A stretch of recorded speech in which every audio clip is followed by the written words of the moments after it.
Hello, good morning everyone. We hope you are having a good day. Today we are going to do some cooking of a dish that has a distinctive Portuguese food with some mixture of African and an Indian influence.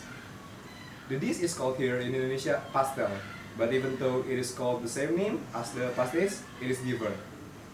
The Portuguese ancestor to Indonesian variety is a sort of a pastry dough, very tender and so-called tender dough, filled with seasoned mincemeat.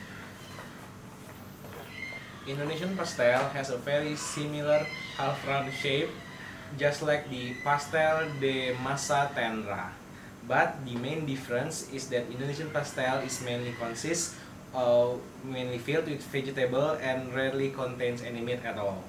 Even though some people also make variation by using filling similar to those of samosa from Indian subcontinent and the Middle East. Tiga. The filling that we are making today use mainly vegetables and egg, bring the variation into its taste. The other ingredients that we are using for the fillings are mainly carrots, potatoes, and hard-boiled eggs, and some salt and pepper. We also need to add some water to make it soft, but not too soft because we don't want it to be mushy and go all over the plate. For the crust itself, we are using a very simple ingredients such as flour, water, egg, salt, and also pepper. We are going to mix this up well so there is no clump in it and it will cook well on every side. This mix is also like the of pasta from Italy, but here we don't want to add too much egg because it will be overwhelmed by the other ingredients. We just want the crust to be light so the filling could stand up.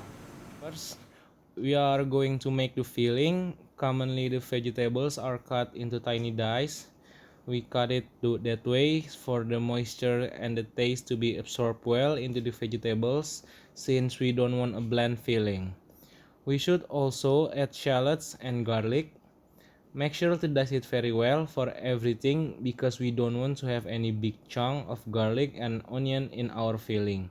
Wait until the smells come out and make sure both the onion and the garlic doesn't burn because it will be very bitter and ruin the filling. After the taste comes out, put all the vegetables into the pot. You should do it with a very big pot if you are making for the big occasions, and put some water in the pot so the vegetables will soften a little bit.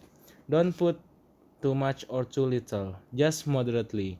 Don't be shy with the seasoning, you are going to need it a lot. Now, once the vegetables are fully cooked, you can start working on the egg. It is better for you to boil the egg simultaneously while cooking the vegetables, so you won't waste much time. You want the egg to be fully cooked to the core. Don't make it runny like some other dish. You don't want any runny egg yolk on your filling, so make sure you cook it truly. 15 minutes will be fine, or make it 20 just to be safe. After that, cut it into long but thin pieces you're going to need for later. After making the filling, it is now time to make the pastry dough. For starters, we should mix the flour with salt, margarine, and the egg. After mixing all the ingredients, now we should make a hole in the middle of the flour to add some water. Mix it well until there are no clumps anymore. Now we should leave the dough to rest for about 10 to 15 minutes. Resting the dough is very critical step because resting the dough will let the gluten in the dough relax so the dough will be easier to scratch and roll. Cover it with damp clothes or plastic wrap so the dough doesn't get dry. Now, after the dough has rested, we can start to roll it. You can use a roller machine or a wooden roller. Because we don't really have the machine here, so we are going to use the wooden roller. We should roll the dough as thinly as possible without breaking it. The purpose of rolling it as thinly as possible is to make the dough crispy. A thick dough will only make it soak in oil. You don't want a damp clumpy dough soaked in oil. After rolling it thin, now we should cut it to our desired size. We have done all the preparation stage. Now we could start cooking with the pastel itself. Take the dough crust that we have cut earlier, fold it in half, and fill it with the filling most half of the space. We can close the lid by adding water and pressing it with a fork to create a beautiful lid.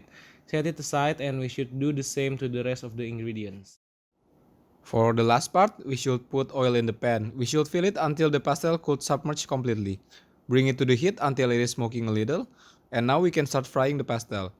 Because the filling is already cooked, we can just fry our pastel quickly. We should fry it until the skin is crispy and golden brown. Drain the oil in a paper towel, and now the pastel is ready to be served. É uma casa portuguesa com certeza.